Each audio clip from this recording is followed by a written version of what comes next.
Dans la salle de réception du gîte, tout est à l'arrêt, comme figé depuis le 11 mars dernier. Pas de réservation, plus de clients et bien sûr aucune rentrée d'argent. Une situation grave pour le gérant. Installé ici depuis 40 ans, il a repris la succession de l'établissement après sa mère. Moralement, c'est difficile car il se sent abandonné. On n'est pas trop aidé par rapport aux 1 500 € qu'on a, qui n'est pas évident parce qu'on a quand même une famille derrière.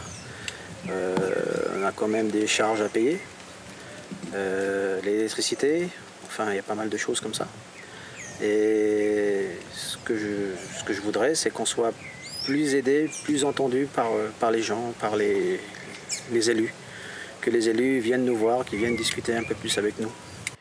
Le midi et le soir, avant le Covid, c'était une quinzaine de couverts en moyenne pour la partie restauration de ce petit gîte qui compte 4 chambres, un studio et un appartement. Cyril évalue ses pertes à 2 500 € chaque mois. Pour lui, les autorités doivent réagir car cette situation perdure depuis trop longtemps. Les élus qui trouvent une solution pour qu'on puisse rouvrir au moins une partie des commerces et des restaurants. Et surtout les hôtels.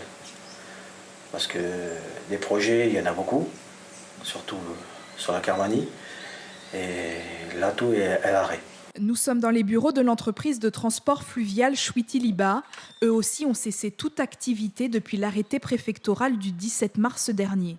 Richard, le gérant, ne peut que constater, impuissant, la dégringolade de son chiffre d'affaires. Depuis le Covid, on n'a pas eu de départ. On reçoit des coups de fil des clients, mais on ne peut pas faire des sorties. Donc on attend toujours. Et puis vous voyez bien que sur les années passées, 2017, 2018, sur la même période, vous voyez les agendas. Celle de 2017 et celle de 2018, vous voyez qu'on avait plein de réservations, nos pirogues étaient bien remplies, tandis que celle de 2020, vous voyez, il n'y a rien du tout et on attend.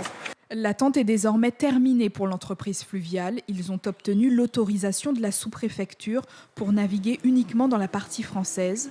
Une reprise d'activité bienvenue, même si pour l'heure, le carnet de réservation peine à se remplir.